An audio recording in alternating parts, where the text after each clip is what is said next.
earlier called Quant Signals.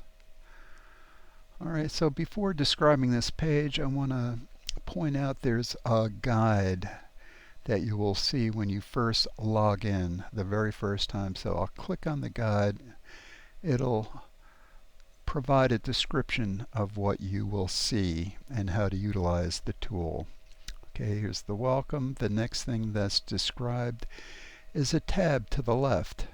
Click here to choose among the methods. Okay, so you'll see each of the tools is accessible under the Analysis tab.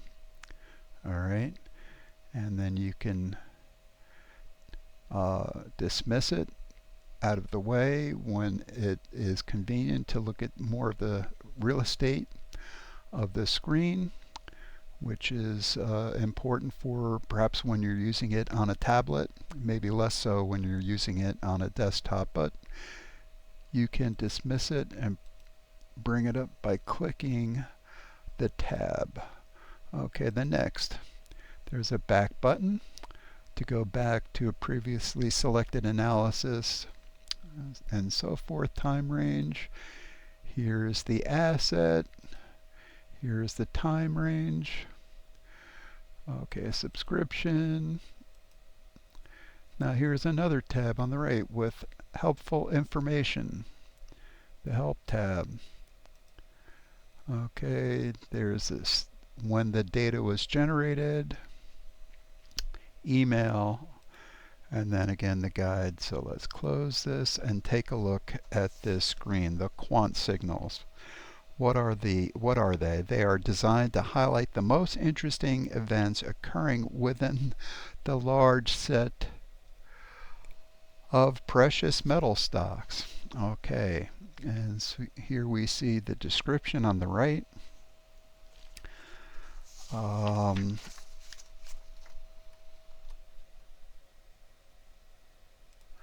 Okay, so what are these stocks? These are stocks that have had at least one active quant signal generated, and helps you keep up with the events and may assist you with transaction timing.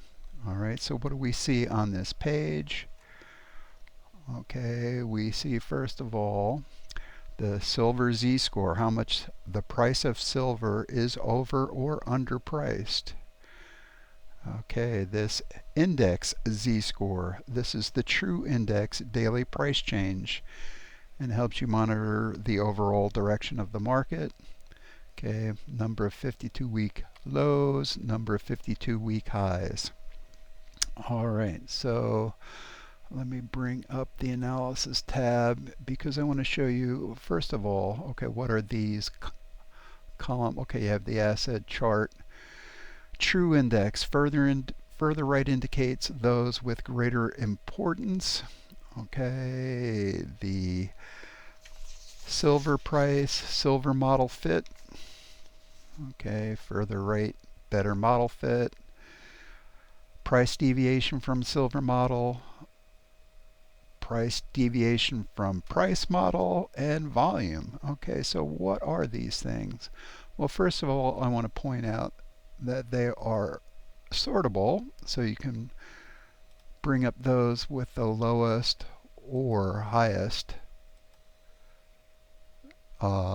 values, green or red, and they are linked to the other tools. So let's take a look. Let's bring up the lowest. Okay, we can bring up, well, let's bring up SilverCrest. That had some news recently.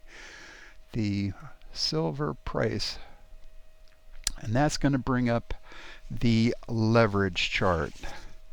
Alright, let's take a minute to discuss this leverage chart. Okay, if we read the description, it says that this plots the price of a mining stock against the price of silver, and the chart overlays two curves above the data points that depict an exponential leverage relationship. The model assumes that a percentage change in the metal price produces a percentage change in the miner price. Okay, there are two methods use to match these curves to the data: ordinary least squared and Thiel-Sen.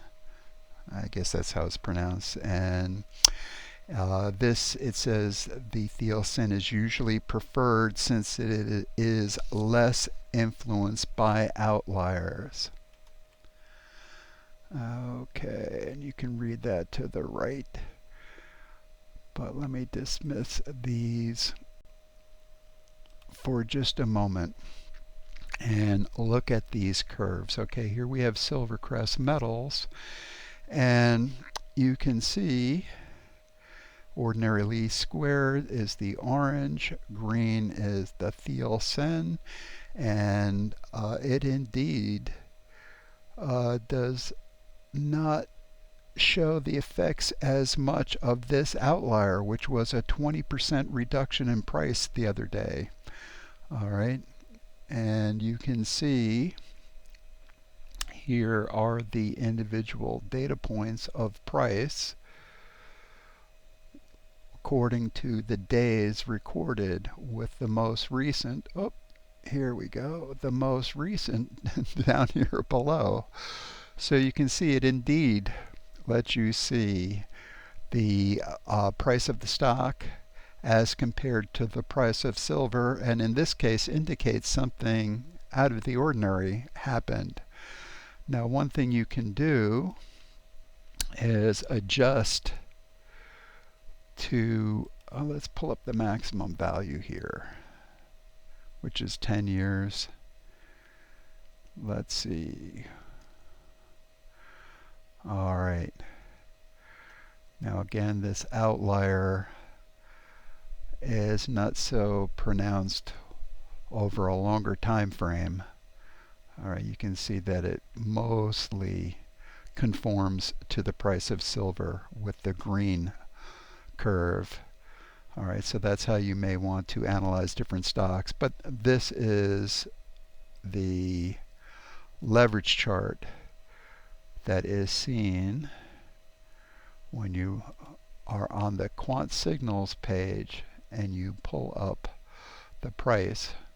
Let's pick another volume. Actually, let's pull up a different, let's see, higher volume.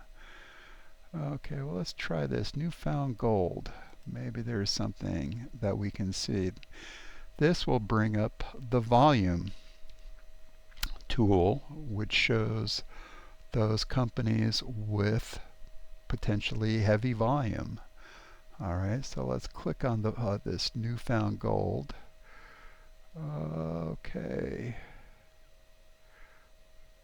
All right, now there is a video that will describe this tool in much better detail, but I want to point out that here it shows the most recent volume, rather heavy volume, as compared to what might normally be seen. Okay, mostly you would see volume appear under this curve here.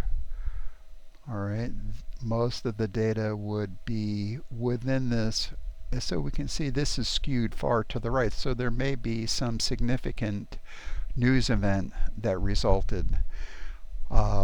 If you were to look at this chart for Silvercrest the day that it was down 20%, you would see a similar spike in volume.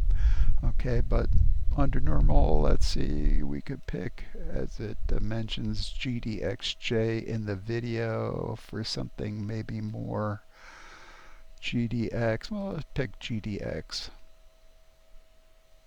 See what kind of day GDX is having in the volume chart.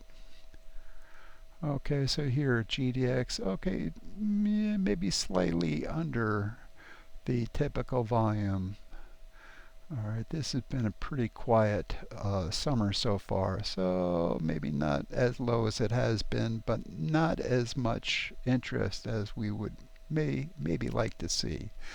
But anyway, it would normally fall under this curve, so that's the volume chart. And that's how you get to it from the Quant Signals. All right, you can pick the lows and highs show which companies are experiencing their 52-week lows and those with 52-week highs. Unfortunately, there are quite a few hitting their lows with very few hitting their highs. Okay. Did we saw the price model? No, we didn't see the price model signal. You can also get to that from Quant price model signals. Oh, no, that brings you up. I'm sorry. Let's go back here. Price model signals.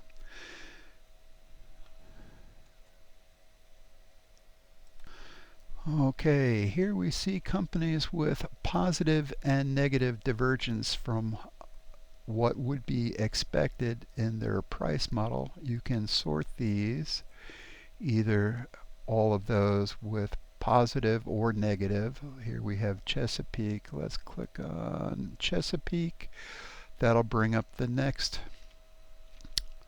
tool here, analytic, called time series. Okay, what does this tool provide? Let's bring up the help and see what these four series are. You have the end of day, price model, TrueIndex coefficient, and trading volume. Okay.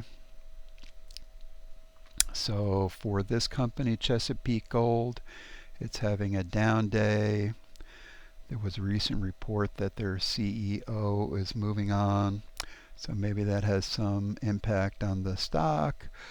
What this price, it's showing that where the price would normally be anticipated in between these two dashed lines, and we can see that it is below the dashed line.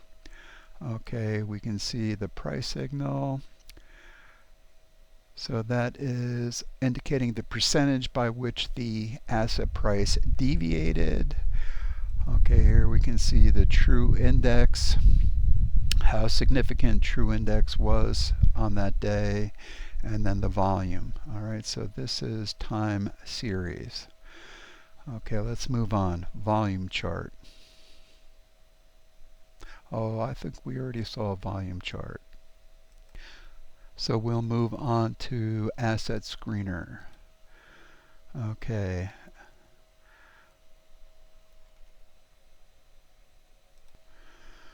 Okay. The Asset Screener allows you to search for specific stocks based on their statistical properties. All right, let's pull up the help and point out that there is a video that describes this in complete detail, so I won't go into it much. I just want to point out the properties that you have available to select from. All right, there are 7 of them. Let me dismiss this analytic bar and point out, first of all, there's the TrueIndex coefficient. There's the price predictability coefficient. There is the last price surprise factor. Okay, you can see I'm following over on the description here on the right. Okay. There's a silver model predictability coefficient, silver model leverage, silver model surprise score, and then there's something called log fold change, and you can read what that's involving. All right, so how do you use this? All right, well, the way you select from the available stocks in the range that you're interested in is to highlight a portion of the property that you want to select the values between. And here you can see when I've done that for TrueIndex, it brings up this set of stocks, being those that fall within this range. All right, now we can, let's see if we can reduce that number by selecting. Okay, so if we And this is the price model predictability. Okay, so you can see how you can combine these factors to isolate those having just the properties that you're wanting to display, having those companies with those properties. All right, so this is the asset screener. All right, now we'll move on to the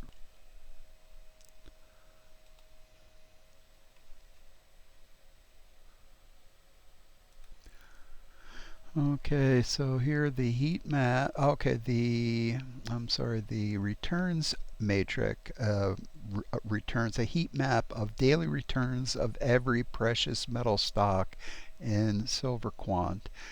And in the lower left there, you see they appear in a specific order. By default, they appear in TrueIndex order. Okay, let's pull up the help here. And you see that there is sorting of the stocks by column. All right, you can, as I mentioned, they're by default in TrueIndex order. It says in the description that the TrueIndex coefficients reveal a clear pattern of responsive stocks on the left moving up and down together. All right, that's right here. Now, you can also sort chronologically. Now, and it says that it can reveal horizontal banding due to the effects of the market factor. All right, so that's over here. Let me dismiss this. In the upper right here, you see that you can zoom in on a portion with this tool, and I'll just point that so you can select a portion of the heat map and zoom in. All right, and that'll reveal the dates of interest and the companies of interest using these tools. You can zoom in and out in the whole heat map as well. If I zoom out, okay, or zoom in or select a portion using these tools. All right, let's pull up that analysis bar and we'll move on to the correlation matrix. All right, let's pull up the help and here, scroll to the top here, and it's a way to visualize.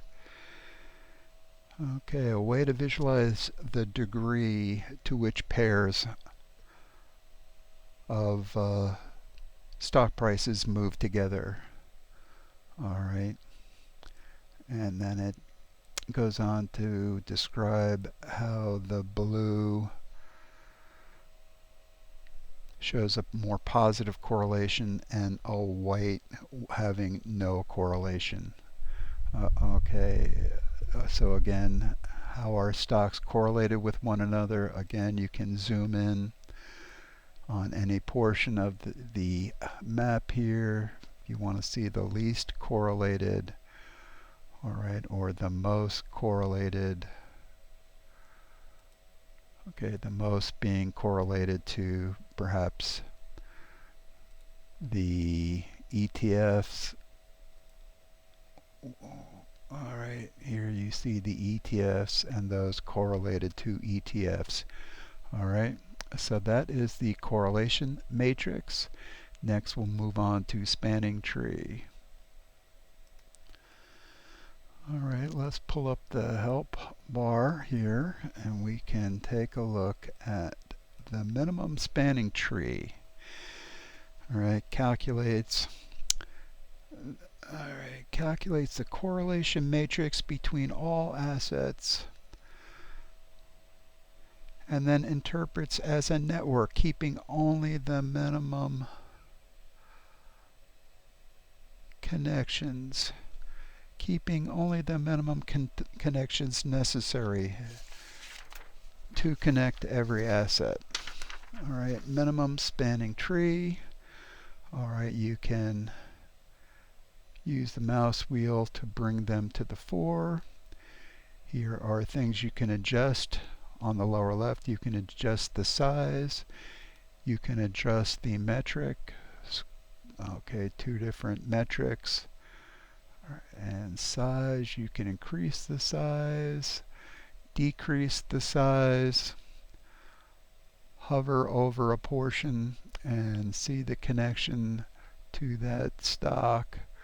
Okay, here we have an Agnico Eagle with gold and silver. All right, here we have Barrick. See what it's connected to. So that's minimum spanning tree. Next we have KNN, and unfortunately there is no description. I believe that stands for K nearest neighbor.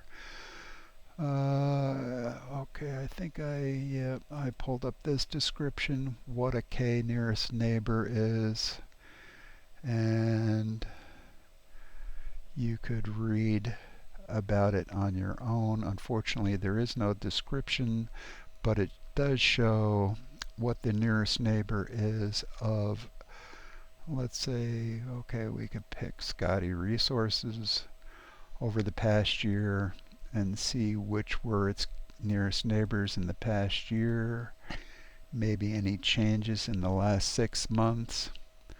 Or you could pick, here's another one, Sandstorm, see what its relations, nearest neighbor relations were 10 years ago versus 6 months ago, if there were any differences, so forth and so on. Okay, that's KNN. Next we'll look at Cluster Explorer. Okay, if we pull up the Help tab, alright, you can read through it. Basically, it says it helps identify a group of assets with similar characteristics and behaviors.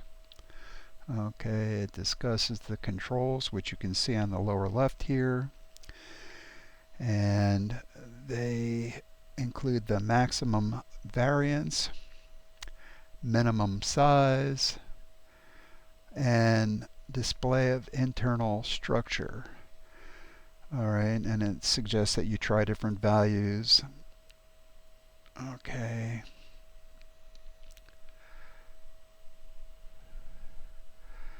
And see how it changes. Okay, variance, decrease the variance. Let's increase the internal structure. Let's see what we have. Okay, then you can pull up one of interest, maybe. Let me dismiss this here. Let's see, this might be more interesting. Here are clusters that may be of interest. Okay, I-80, Argonaut. This looks like Nevada King, is that right? Unfortunately, it's hard to read. But anyway, you can see how it works. That is Cluster Explorer. Next one we'll pull up is Asset Network.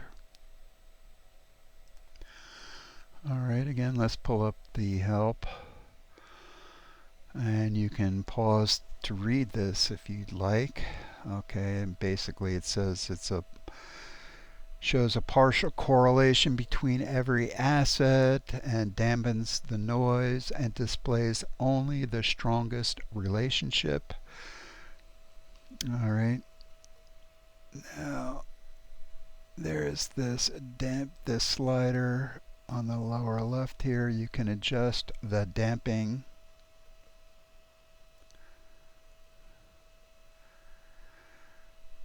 Okay, and it suggests that you try different values of the damping factor to see how the results change. And then also it suggests increasing the historical data. Let's change that to 10 years and Perhaps it'll make a difference. Alright, that's not returning quickly enough. Let's make it 3 years. Okay, 3 years. Maybe there were no results in 10 years for that selection. Alright, so what do we have here? We have Endeavor Silver, Queer Mining. So this is the asset network. Maybe if we increase the damping, does that? Nope. Let's decrease the damping. Okay, and that increases the number of companies. Let's bring that to the 4 here. We have a bunch of uranium stocks up here. That's interesting. I'm surprised to see that actually. But anyway, maybe more to this asset network than meets the eye here. Alright, moving on. Next one is influence. Okay, again we see nothing immediately, so let's try adjusting the slider to the lower left. Okay, what is the influence? Okay, basically it shows the influence of the selected asset. Okay, and there's controls to the left, so let's see what influence Sandstorm has. And okay, it is what Sandstorm, in this case, is a new influence on, which have an influence, it's an influence of, or others having an influence on, or both. Okay, and then a slider which will increase or decrease. Alright, so here we have Sandstorm, an influence of in the last 3 years. Okay, an influence on. Okay, perhaps these are all the companies, including those that it has a stream or royalty on. Okay, so that is the influence. Let's move on. Beta factors.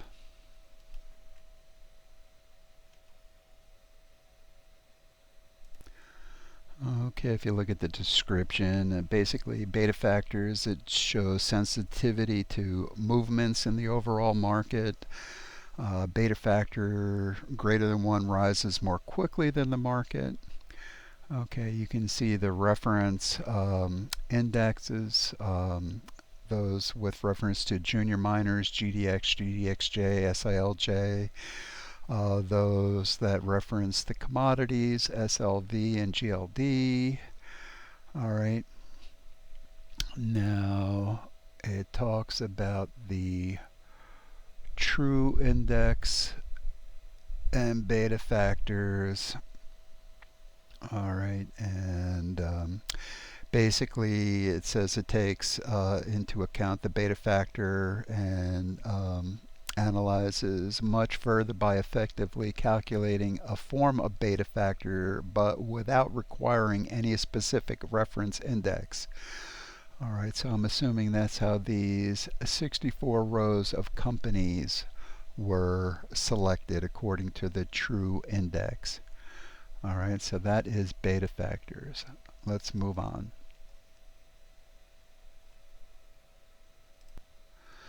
Alright, let's look at the description here. And it says that this is really the most important capability offered by SilverQuant. Alright. Because it calculates the optimal precious metal stock index directly from market data. Alright, so let's dismiss these and we'll discuss what you're seeing here. It describes in help how there are 4 quadrants.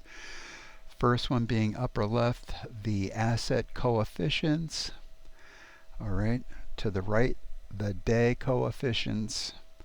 All right, to the lower left, which is the TrueIndex performance, and something called scree plot on the lower right. All right, if you bring up help, it describes what each one of these are and how you might make use of them. All right, here are the assets that are most responsive to market trends. All right, the market performance on any given day, the performance of the TrueIndex, and the scree plot, which talks about signal strength, indicating the degree to which TrueIndex matches the data. All right, so that is the index. All right, let's move on next to evolution. Okay, in the description it says it provides insight into the evolving nature of the market. All right. And it talks about the charts. There are two. In the lower left you can see that there are levels and ranks. All right. So basically it says asset coefficients and ranking. The asset coefficient, those currently driving the TrueIndex, and the ranking, how ranking of each asset changes over time. Okay, levels and ranks. Okay, levels and ranks. Now let me dismiss this. You can see the companies highlighted when you hover over the line in the chart. So that's the evolution. Let's move on next to signal strength. Okay, we saw that early, the signal strength factor in driving stock prices compared to all other factors. Let me dismiss the help so we can see what the most recent. Okay, so we've been in a declining pattern since, actually maybe around April. Looks like it might be turning up, so perhaps TrueIndex is becoming more important. Maybe the market's starting to turn here. That is TrueIndex. Next we'll move on to portfolio. Okay, you can read the description. Basically, the portfolio algorithm tracks the underlying market behavior using only a subset of the data. All right, there are adjustment factors on the lower left. There are two. Sparsity, your portfolio size, and smoothing, which penalizes asset concentration for improved diversification. All right, that's down here. Okay, so you can play with this. Decrease the sparsity. Okay, see how it changes the portfolio. Increase the smoothing. All right, so if you bring it all the way down or all the way up, you can see how the portfolio changes with movement of these parameters. All right, now let's move on to market maps. All right, so the first one here, kernel principal components analysis. It helps you visualize the structure of high dimensional data to best capture the shape. Okay, high dimensional to best capture the shape of the data. All right, let's dismiss. So we're at Kernel PCA. You can see the full map here. We're highlighting sandstorm gold. You can zoom in and zoom out. You can highlight a portion by selecting using the tools, see which ones are closest in relation to the company of interest. Okay, that is Kernel PCA. Next we'll look at Laplacian Map, if that's how it's pronounced. Okay, you can pause and read it, but basically it says to, in the description, it aims to arrange stocks in a manner that preserves their neighbor relationships. Okay, and it ensures that stocks with similarities are positioned close to each other. Okay, and the formation of visual clusters. Okay, the formation of visual clusters representing stocks with similar behaviors, such as significant exposure to copper or lithium, may appear as distinct clusters. Okay, and then again you have the zoom and pan. Okay, all of these controls as you did in the earlier one. Let's move on to the adaptive dimension reduction. Okay, now in the description on the right, it basically says it's a hybrid data reduction technique that combines the others, KPCA, Laplacian, and other cluster techniques. All right, basically, so I guess it helps identify clusters better, or maybe more significantly. Again, here are the zoom. Let's look at this area down here that are associated with sandstorm. Okay, here are some. Let's zoom back out. Let's maybe look at a different area. Okay, different companies. Okay, so you can play with that, but you can see distinct clusters that were formed using that hybrid. Then there are three-dimensional examples of each. Here's KPCA. This is, if you click, there's a turntable rotate, orbital rotate. So you can rotate those maps in 3 dimension. Each of them has their different 3-dimensional map. All right, and then lastly, okay, let's just pull up this composition. Okay, here we have a tool that allows you to compare the relative performance of those symbols on the lower left over time. And as you select them, you can see they're added to the comparison. If you hover over the date, you can see how they change over time. Okay, so you can pick gold price, silver, platinum. Let's dismiss platinum and just look at how the juniors have been performing.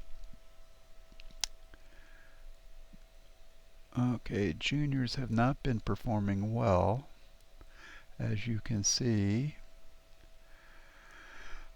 Let's bring in US dollar. Okay, so actually around April you can see US dollar started to spike, and the corresponding values of the other symbols reacted accordingly. So that's composition. Lastly, there's something called ternary.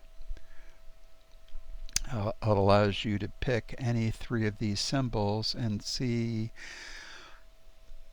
how their performance is relative to one another. Alright, so let me dismiss this for a second. We can see SLV, platinum, GLD, gold, silver, and platinum. Right now it looks like gold is the preferred asset.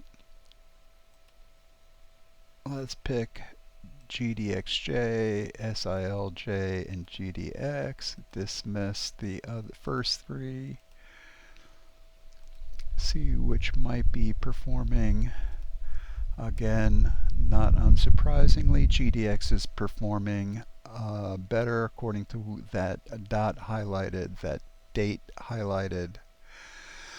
Okay, so again, this is a SilverQuant.